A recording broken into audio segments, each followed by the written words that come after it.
اسی لیے نبی کریم علیہ السلام نے یہ ارشاد فرمایا، ترمذی کی حدیث ہے، حضور نبی کریم فرماتے ہیں کل قیامت کے دن ہوگا تو یقال لصاحب القرآن، صاحب قرآن کو کہا جائے گا، یعنی قرآن کی تلاوت کرنے والے کو کہا جائے گا۔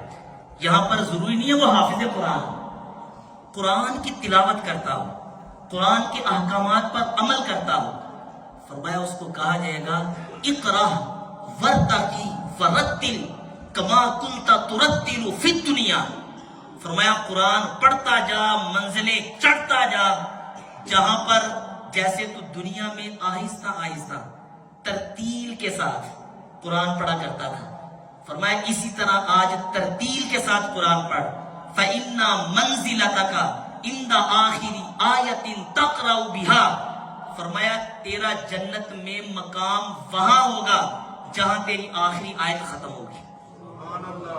اچھا اس کے لیے حافظ قرآن ہونا ضروری، بھلے وہ حافظ قرآن نہ ہو، شرط یہ ہے وہ ڈیلی تلاوت کرتا ہو۔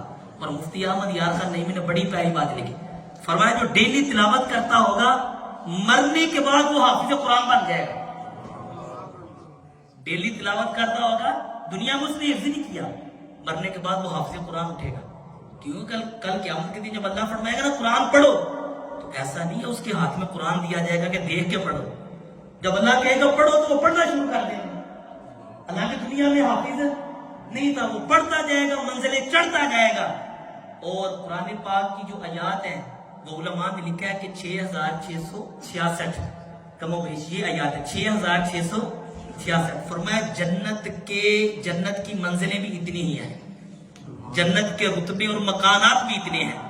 وہ پہلی آیت سے شروع کرے گا، 6666 آیتیں پڑھے گا تو 6666 میں درجے تک وہ فائز ہو جائے گا۔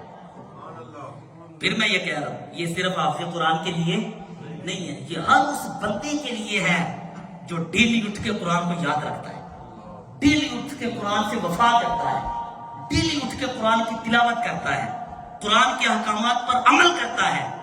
آج نزول قرآن کی رات ہے تو ہم بھی غور کریں پورا سال ہمارا کیسے گزرتا ہے۔ کیا ہم قرآن پڑھتے ہیں؟ قرآن سے ہم وفا کرتے ہیں؟ قرآن کو کیا کھول کے دیکھتے ہیں؟ کیا ہمیں قرآن درست پڑھنا آتا ہے؟ کیا قرآن کے احکامات پر عمل کرتے ہیں؟ وہ تو ایک الگ چیپٹر ہے نا، فہم قرآن، یہ تو ایک دوسرا چیپٹر ہے۔ میں تو ابھی صرف تلاوت قرآن کی بات کر رہا ہوں۔ فہم قرآن یعنی قرآن کو سمجھنا، اس کا ذوق ہی نہیں ہے ہمارے معاشرے میں، اس کا ذوق ہی نہیں ہے۔ مطلب کہ عام طور پہ لوگ تراویح پڑھتے ہیں تو تراویح میں گھنٹہ سوا گھنٹہ لگ جاتا ہے، تراویح سنیں گے، لیکن اگر کہا جائے نا 1 گھنٹے کے لیے فہم قرآن کی کلاس ہوگی، کوئی بھی نہیں بیٹھے گا، بس قرات سنیں گے، ہم نے سمجھنا نہیں ہے، گویا کہ ہم اپنے عمل سے یہ کہہ رہے سمجھائیں نا ہمیں۔ وہ کسی نے کہا تھا نا بھی قرآن سے اتنا کیوں ڈرتے ہیں، کیونکہ قرآن جب سمجھ میں آ جاتا ہے تو پھر تو کیا بات ہے۔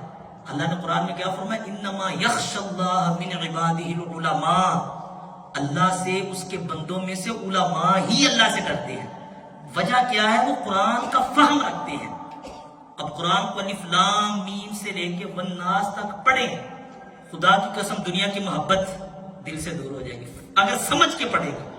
اللہ نے قرآن میں فرمایا کیا کیا ہے، جگہ جگہ جنت جہنم کا تذکرہ، موت کے بعد اٹھنے کا تذکرہ، کامیابی کا تذکرہ، حقیقی ناکامی کیا ہے اس کا تذکرہ۔ بندے کے دل میں وہ باتیں نقش کر جاتی ہیں، لیکن ہمارا کیا علاج ہے؟ ہم نے تو آج تک ترجمہ تفسیر کے ساتھ ایک مرتبہ بھی قرآن چلے کسی سے نہ سمجھے، بھائی خود ہی پڑھ لیں، تفسیریں موجود ہیں، علماء اہل سنت کی تفسیر آپ پڑھیں، اس کو سمجھیں۔ لیکن ہم غور کریں کہ اتنی عمر گزر گئی، میرے رب نے جو مجھے پیغام دیا قرآن کی صورت میں، کیا میں نے وہ سارا آج تک پڑھا ہے، سمجھا ہے؟ اس میں ہے کیا؟ اس میں لکھا کیا ہوا ہے؟ اس میں احکامات کیا ہیں؟